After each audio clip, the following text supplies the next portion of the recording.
you're poised to launch in the marketplace a hybrid excavator. Yeah, I'll bet you're proud of that. Oh, I am so proud of And that. is that just the beginning of more hybrid product? It is. I don't see the hybrid, pure hybrid that we see with that 336 excavator going across our product line in all different product families. But it's a mainstream product. It will grow. It's some of the best design work this company has ever done. And it's nominated for an Edison Award, by the way, which is huge. And lots of very famous things have been nominated for Edison Awards. Yes, So they it's have. right in there with the best of things. And I'd love to win the Edison Award, but even being nominated makes this company so proud. But when you think about it, we work hard on product design. And we spend, a product cycle lasts for several years. Sure. We spend hours, millions of dollars to try to get 2, 3, 4% cost reduction Right. out of the design of the product. With this machine, it is a leap of 20, 25, 30%, depending on the application, in fuel economy and thus productivity, and CO2 emissions and greenhouse gas. So it's a huge breakthrough. We were criticized for years for not having a hybrid product. Mm-hmm.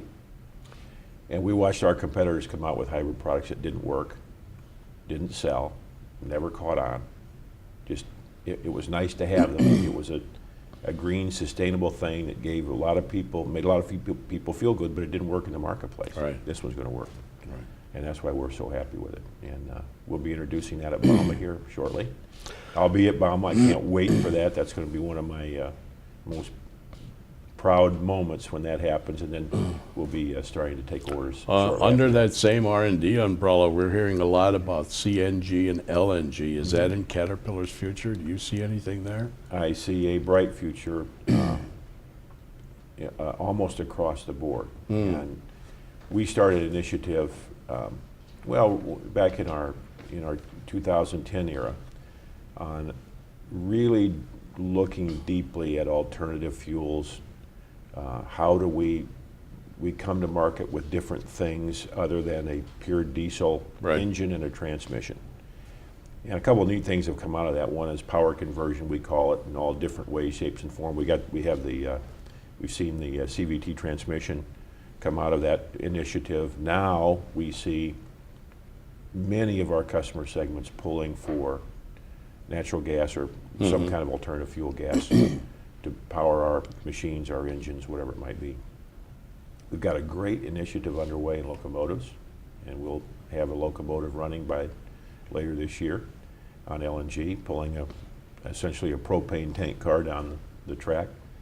And that's going to be potentially game-changing.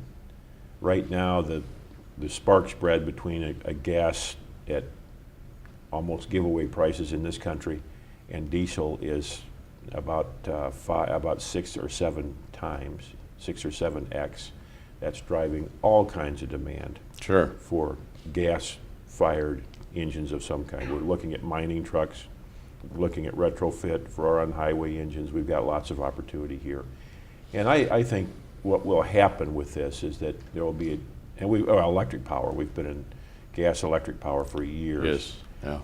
And we had our big acquisition in Germany, MWM, 3 years ago now, and that's only product engines that are driven by gases of some kind. So that turned out to be a super deal. I'm really happy with that. But this will be a big play for us. The demand creation is going to be quick, though, and I expect the spread to narrow in a few years because we've got this wonderful opportunity in this country with cheap gas suddenly.